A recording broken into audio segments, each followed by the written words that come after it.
Channel HS, penyakit hati jalim dan cara mengobatinya.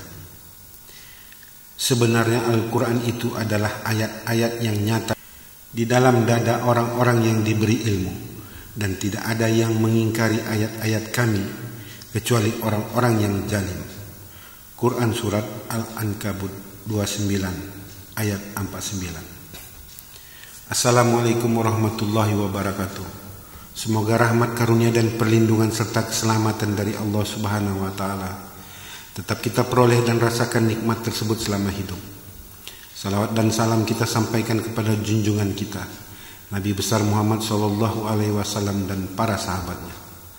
Semoga syafaat kelak kita peroleh di kemudian hari, dan kiranya kita pun para kaum muslimin muslimat dapat menjadi hamba yang selalu dicintainya dan diberikan kemampuan untuk mencintainya serta bermakrifat kepadanya. Amin. Video ini dibuat adalah agar kita bisa dan mau melihat ke dalam diri kita sendiri. Kemudian bagi yang mau mengoreksi dan memperbaiki diri menjadi lebih baik, berpulang kepada individunya masing-masing. Jika merasa bermanfaat, silahkan Anda share, bagikan dan sampaikanlah kepada keluarga dan orang yang Anda kenal. Insya Allah ada nilai ibadahnya untuk mengajak orang lain menuju kepada kebaikan. Semoga Anda termasuk dalam golongan orang-orang yang berpikir, dan sebaik-baik orang yang berpikir tetap dalam zikir. Penyakit hati jalim. Allah sangatlah membenci orang yang berbuat jalim hingga telah mengharamkannya. Oleh sebab itu Rasulullah SAW melarang umatnya untuk saling melakukan perbuatan kejaliman satu sama lainnya. Sedangkan kata jalim itu menurut Kamus Bahasa Indonesia artinya adalah bengis, tidak menaruh belas kasihan, tidak adil, kejam serta menindas, menganiaya dan berbuat kesewenang-wenangan. Sementara itu untuk larangan berbuat jalim juga telah dijelaskan dalam sebuah hadis qudsi yang diriwayatkan oleh Abu Dzar Al-Ghifari radhiyallahu anhu. Dari Rasulullah SAW berkata sebagai berikut. Rasulullah menyampaikan bahwa sesungguhnya Allah telah berfirman yang artinya, wahai hambaku, sesungguhnya aku mengharamkan kejaliman atas diriku, dan aku menjadikan kejaliman itu haram di antara kalian. Maka janganlah kalian saling menjalimi. Wahai hambaku, kalian semua sesat kecuali orang yang telah kami beri petunjuk. Maka hendaklah kalian minta petunjuk kepadaku, pasti aku memberinya. Wahai hambaku, kalian semua adalah orang yang lapar, kecuali orang yang aku beri makan. Maka hendaklah kalian minta makan kepadaku, pasti aku memberinya. Wahai hambaku, kalian semua asalnya telanjang, kecuali yang telah aku beri pakaian. Maka hendaklah kalian minta pakaian kepadaku, pasti aku memberinya. Wahai hambaku, sesungguhnya kalian berbuat dosa pada waktu malam dan siang, dan aku mengampuni dosa-dosa itu semuanya. Maka mintalah ampunan kepadaku, pasti aku mengampuni kalian. Wahai hambaku, sesungguhnya kalian tidak akan dapat membinasakanku, dan kalian tak akan dapat memberikan manfaat kepadaku. Wahai hambaku, kalau orang yang terdahulu dan yang terakhir di antara kalian, sekalian manusia dan jin, mereka itu bertakwa seperti orang yang paling bertakwa di antara kalian, tidak akan menambah kekuasaanku sedikit pun. Jika orang-orang yang terdahulu dan yang terakhir di antara kalian, sekalian manusia dan jin, mereka itu berhati jahat seperti orang yang paling jahat di antara kalian, tidak akan mengurangi kekuasaanku sedikit pun juga. Wahai hambaku, jika orang-orang terdahulu dan yang terakhir di antara kalian, sekalian manusia dan jin yang tinggal di bumi ini, meminta kepadaku, lalu aku memenuhi seluruh permintaan mereka, tidaklah hal itu mengurangi apa yang ada padaku, kecuali sebagaimana sebatang jarum yang dimasukkan ke laut. Wahai hambaku, sesungguhnya inilah amal perbuatan kalian. Aku catat semuanya untuk kalian, kemudian kami akan membalasnya. Maka barang siapa saja yang telah mendapatkan kebaikan, hendaklah ia bersyukur kepada Allah. Dan barang siapa mendapatkan selain dari itu, maka jangan pernah sekali-kali ia menyalahkan kecuali dirinya sendiri. Hadis riwayat Muslim. Bagi orang-orang yang menyimpan penyakit hati jalim yang kemudian diwujudkan dalam perbuatan adalah merupakan suatu perilaku yang sadis dan tidak manusiawi. Sebagaimana bentuk perbuatannya tersebut dapat digambarkan sebagai berikut. Bengis, melakukan suatu perbuatan dengan mimik wajah yang mengerikan dan garang. Mukanya memerah, mata melotot sembari marah dengan mengeluarkan kata-kata sumpah serapah.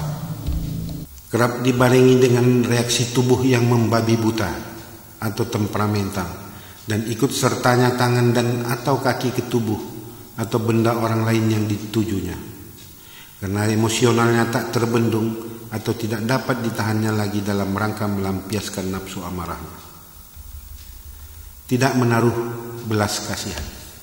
Dalam melakukan suatu perbuatan, rasa kemanusiaannya sudah hilang dari dalam dirinya dan berganti dengan sifat binatang seiring akal sehatnya keluar, lalu menjadi buas hingga tak ada lagi rasa belas kasihan kepada sesama manusia terhadap orang yang ditujunya. Apapun akan tetap dia lakukan, hingga membunuh sekalipun tidak dipikir atau dipertimbangkannya lagi. Yang penting ianya merasa puas. Tidak adil. Orang yang jalim ini tidak dapat lagi berpikir arif dan bijaksana. Tidak dapat memilih dan memilah yang mana yang baik dan yang mana yang buruk, yang mana yang boleh, yang mana yang tidak, serta yang mana yang benar dan mana yang salah. Dia semata-mata hanya memikirkan kemauan dan kepuasan atau kepentingan dirinya sendiri saja, untuk memenuhi keinginan serta kesenangan dan kepuasan hatinya terhadap orang yang dijaliminya. Kejam merupakan kumpulan dari perilaku bengis, tidak menaruh belas kasihan, tidak adil, menindas, menganiaya dan sewenang-wenang. Menindas, membuat orang lain tidak berdaya sebab adanya keadaan tekanan atau desakan fisik dan atau mental, baik yang dilakukan melalui cara perbuatan dari tubuhnya atau ucapannya, kebijakan atau keputusannya, karena kekuatan atau kekuasaannya tersebut sehingga membuat orang teraniaya sekaligus tidak berdaya untuk melakukan suatu perlawanan. Tidak peduli siapa yang ditindasnya, apakah orang kaya atau miskin, kuat atau lemah, tua maupun muda, pintar ataupun bodoh, untuk memenuhi keinginan dan maksud tujuannya.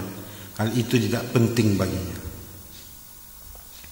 Menganiaya, seseorang yang melakukan sesuatu perbuatan dengan kekuatan fisiknya sehingga membuat orang lain terluka, tersiksa, bahkan dapat mengakibatkan cacat seumur hidup atau hilangnya nyawa, tidak nyaman dan tidak bebas untuk berbuat akibat tindakan yang dilakukannya. Berbuat kesewenang-wenangan, melakukan suatu perbuatan oleh seseorang atau pejabat, abdi negara dan penegak hukum terhadap tindakan, perbuatan, keputusan dan atau kebijakannya dengan sesuka hati dan atas kemauannya sendiri secara sewenang-wenang. Akibat dari perbuatan tersebut sehingga merugikan orang lain, lapisan masyarakat atau orang kecil, bahkan rakyat sekalipun, dengan tanpa memperdulikan ketentuan larangan agama atau negara, sekaligus telah pula melanggar dan atau bertentangan dengan peraturan, ketentuan serta perundang-undangan yang berlaku.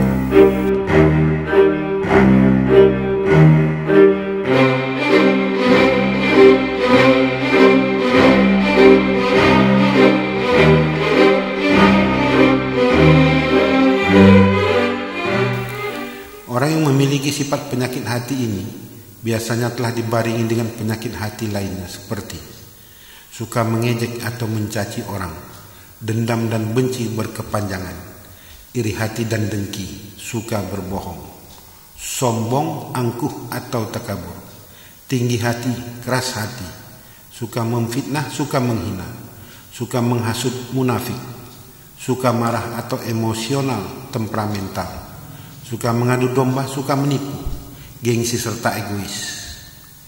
Maka waspadalah apabila ada 3 jenis yang mana saja penyakit hati yang membarengi atau mengikuti penyakit hati jalim tersebut telah kita pelihara. Sifat dan perilaku kita itu sudah dapat dikatakan mendekati jalim. Cara mengobatinya. Di dalam Al-Quran surah Al-Baqarah ayat 10 telah disebutkan bahwa di dalam setiap ruhani atau hati manusia memiliki penyakit hati atau jiwa, sehingga hati manusia itu menjadi resah dan gelisah karena penyakit hatinya semakin bertambah serta tidak pernah sembuh. Hal tersebut penyebabnya adalah selain yang bersangkutan tidak punya niat, dia juga tidak menyimpan tekad serta kemauannya untuk memperbaiki diri. Maka Allah akan menambahkan penyakitnya tersebut sehingga yang bersangkutan semakin jauh dari Allah. Jika kita selalu ingat kepada Allah, maka secara berangsur-angsur pula kita akan dapat membebaskan diri dari berbagai penyakit-penyakit hati yang menyiksa diri sendiri, sehingga menjadi lapanglah hati kita, merasa tentram, tenang dan damai, tidak resah, tidak susah serta tidak gelisah. Penyakit hati inilah yang mengikat erat dan menjerat kuat hingga diri kita merasa enggan dan malas dekat kepada Allah. Sementara penyakit hati itu sendiri telah merusaknya serta mengganggu sekaligus mencabut kebahagiaan dan ketenangan pada dirinya, seraya mencegah untuk memperoleh ridha Allah Subhanahu wa taala. Sebagaimana firman Allah yang artinya, dan sesungguhnya kami telah mengulang-ulangi bagi manusia dalam Al-Quran ini bermacam-macam perumpamaan, dan manusia adalah makhluk yang paling banyak membantah. Quran surat Al-Kahfi 54. Maka berpikirlah, jika dalam suatu jenis penyakit hati saja dengan satu kali perbuatan menjalimi orang, itu sama artinya kita telah mengotori hati atau ruh kita yang bersih dan suci setitik demi setitik. Belum lagi tambah dengan penyakit hati lain yang telah ada mengiringinya. Sementara ruh yang sudah kotor, hitam dan berkarat sebagai titipan itulah yang akan kita bawa pulang nanti berikut dengan segala perbuatan kita yang akan kita pertanggungjawabkan di hadapan Allah. Maka bersihkanlah penyakit hati Anda tersebut dengan 2 cara, yakni secara syariat dan secara hakikat, yakni sebagai berikut. Secara syariat, pertama, agar hati Anda tidak terus resah dan gelisah karena penyakit hati semakin bertambah dan tidak pernah sembuh, untuk mengobatinya tanamkanlah kemauan yang kuat, benar-benar dan sungguh-sungguh untuk merubah diri Anda sendiri, yang pastinya keinginan itu dapat Anda kendalikan dengan niat dan tekad Anda, karena tidak seorang pun yang dapat menolong Anda kecuali diri Anda sendiri. Kedua, jauhkan hati dan niat Anda dari maksud dan keinginan untuk melakukan suatu perbuatan ketidakadilan, kesewenang-wenangan serta suka menindas, menganiaya orang lain secara bengis dan kejam yang tanpa belas kasihan, baik dengan perbuatan maupun perkataan. 3. Jangan ikuti kata-kata setan. Apabila hati dan niat Anda mulai tersesat karena bisikan setan, mintalah pertolongan dan petunjuk Allah dengan banyak beribadah. Pasti Allah membantu dan menolong Anda. 4. Buanglah sifat jalim dari dalam diri Anda. Tinggikan rasa kemanusiaan dan tanamkan rasa kepedulian terhadap sesama manusia. Karena setiap amal perbuatan Anda semua dicatat untuk Anda. Kemudian Allah pasti akan membalasnya, baik berupa keburukan, neraka, maupun kebaikan, surga.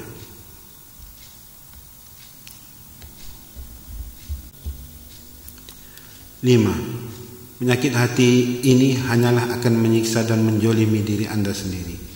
Apabila upaya Anda mengikis penyakit hati jalim ini telah sungguh-sungguh dan maksimal, kemudian mendapatkan kebaikan, hendaklah Anda bersyukur kepada Allah.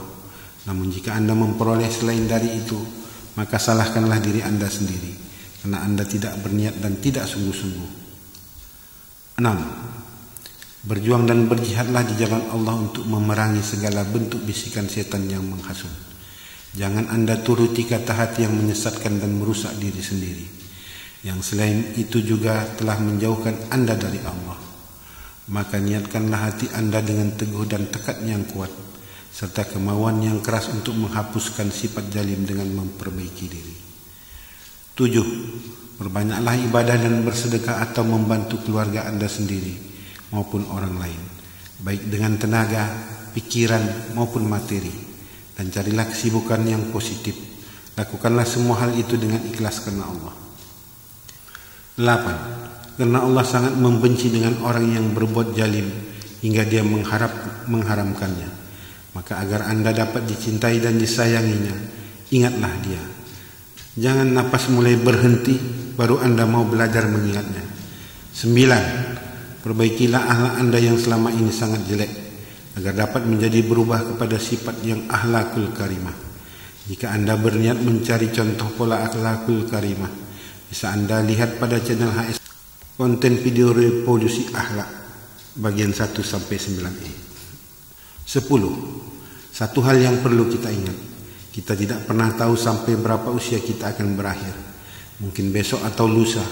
Dan kita juga tidak pernah tahu kapankah ruh kita ini akan dicabut. Sebagai bekal kita untuk pulang, yang kita bawa adalah ruh yang suci dan bersih dengan segala perbuatan baik untuk menghadap Allah yang Maha Suci itu, sebagai pertanggungjawaban ketika kita berada di hadapan-Nya. Secara hakikat. 11. Penyakit hati yang ada dan Anda pelihara telah menjauhkan dan melalaikan diri Anda sendiri dari mengingat Allah. 12. Jaga hati Anda dengan zikir hati atau qalbu setiap saat seiringan dengan turun naiknya napas Anda. 13. Praktekkan, biasakan dan terapkanlah berzikir mentauhidkan Allah secara terus menerus dan berkekalan di dalam hati Anda apapun aktivitas yang dilakukan.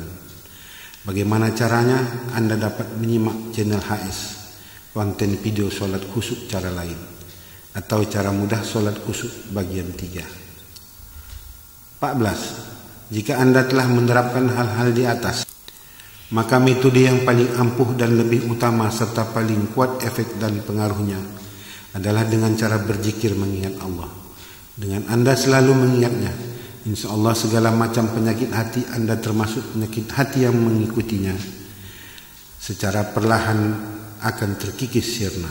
Dan atas izin Allah pula, penyakit dalam tubuh Anda juga akan ikut berangsur sembuh. Amin. Terima kasih dan bersungguh-sungguhlah di jalan Allah. Jika kita mau dan niat bersungguh-sungguh, pastinya kita mampu mengatasi segala bisikan kata hati yang menggosok, menggesek dan menghasut dari setan.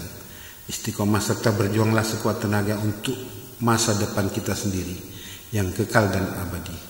Bukan untuk saya dan bukan juga untuk orang lain. Bukan untuk istri atau suami maupun anak-anak kita. Jangan sampai kita tinggal menetap di tempat yang kekal dan abadi pada suasana yang mengerikan. Janji Allah pasti. Sekarang tanyalah diri dan tekad kita sendiri. Jangan pernah kita merasa akan hidup selamanya. Anda siap? Jika siap, berusahalah sambil berdoa, dan berdoalah sambil berusaha. Kuncinya, kita mau pasti bisa, dan kita bisa karena mau. Semoga bermanfaat. Insya Allah Anda pasti berhasil jika bersungguh-sungguh. Assalamualaikum warahmatullahi wabarakatuh.